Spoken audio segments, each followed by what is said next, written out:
President Abraham Lincoln's Emancipation Proclamation shifted the focus of the Civil War and set the stage for the passage of the 13th Amendment to the United States Constitution, which abolished slavery. The Emancipation Proclamation is not just a memorable speech, it is also the most well-known executive order in history. It provided that all slaves in the rebellious states shall be thenceforward, and forever free, almost 2 years prior to Congress's ratification of the 13th Amendment. Executive actions play an extremely important role in the president's ability to enforce the laws of the United States, but have also become more controversial as presidents continue to use the device more frequently and in unprecedented ways. This presentation discusses the sources of authority that the president can rely on to issue executive orders, the types of executive orders, and differentiates executive orders from executive memoranda. The president can draw on 3 sources to issue an executive action. An executive action is an executive order or memorandum. The first is the Constitution itself. Article 2 vests the executive power in the president, which gives him the power to oversee and direct the various aspects of the executive branch. The Constitution goes on to charge the president with responsibility to faithfully execute the laws of the United States. This prevents the president from acting in opposition to the law, and an executive order that conflicts with an existing law can be invalidated. The second source of authority is from the legislative branch. Congress may grant the president or an executive agency the limited power to make rules on certain topics. For example, Congress may vest the Transportation Safety Administration, the TSA, with the power to decide what people can bring onto airplanes. When Congress does this, it is presumed that the president is authorized to issue executive orders to carry out Congress's goals in passing federal legislation. The third source for executive actions is the president's inherent authority, which is defined in Black's Law Dictionary as a power that necessarily derives from an office, position, or status.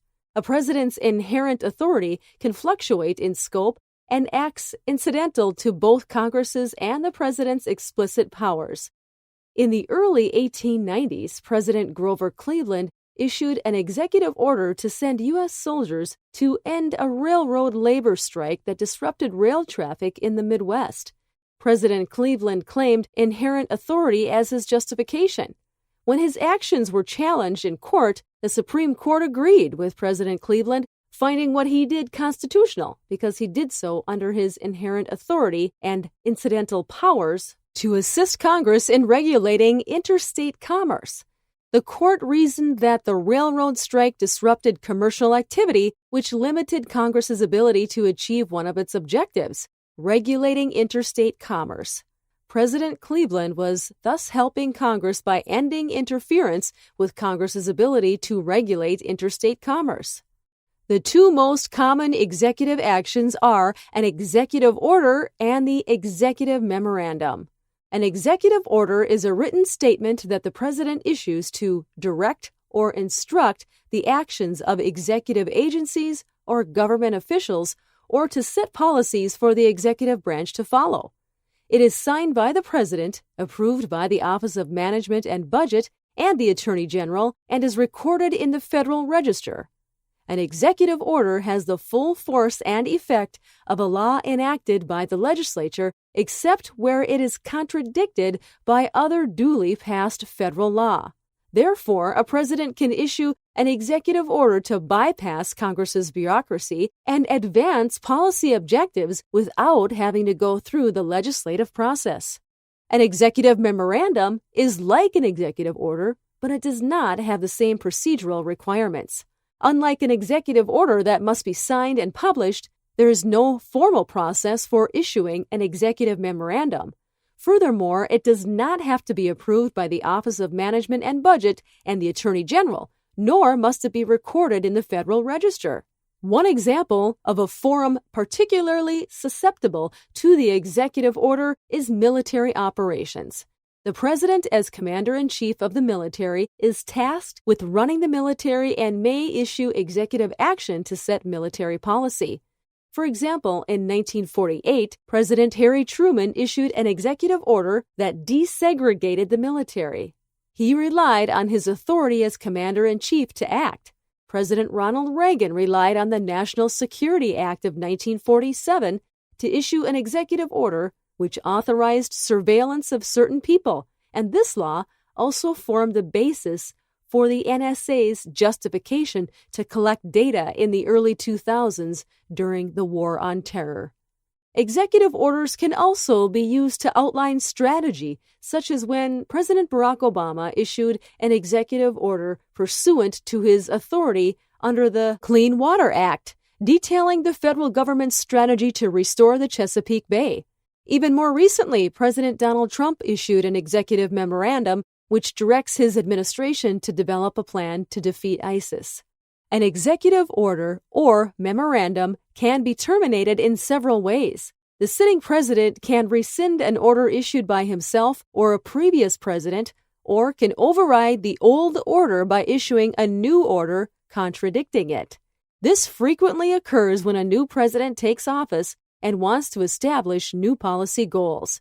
For example, when President Obama took office, he issued an executive order that counteracted an executive order signed by President George W. Bush, which limited funding for stem cell research. Similarly, when President Trump took office, he issued an executive memorandum contradicting President Obama's previous memorandum concerning the Deferred Action for Childhood Arrivals, or DACA initiative. Congress can override an executive order or memorandum expressly or by eliminating the funding necessary to carry it out. Recall that while an executive order has the force of federal law, it is subordinate to federal law that contradicts it. Overriding an executive action is rare. However, because legislation to overrule an executive action by a sitting president will almost certainly be vetoed by that president, and in today's hyper-partisan environment, gathering a two-thirds majority necessary to override a presidential veto is difficult. Finally, a court can overturn an executive order if the president acted outside of his authority when he issued it. This can be a difficult determination because when the president issues an order, he usually gives multiple sources for his authority, such as the Constitution, his power as commander-in-chief, and a specific statute to which courts tend to defer. When courts do overturn executive action, it's usually on the basis that the order violates the civil rights of individuals or groups. The most famous example of a court overturning an executive action was in 1952 in Youngstown Sheet and Tube Co. versus Sawyer. There, during the Korean War, President Truman ordered steel mills seized to break up a strike of steel mill workers. The court held that Truman did not have the authority to issue an executive order seizing steel mills because no specific statute authorized him to do so. His power as commander-in-chief did not authorize him to unilaterally take private property. Moreover, Congress had specifically rejected the idea of granting the president the power to seize factories for military production. In recent years, Congress's gridlock and increased polarization have pushed presidents to turn to executive actions more and more as substitutes for legislation. This trend will likely continue as our nation's commander-in-chief looks for alternative paths to set and enforce policy.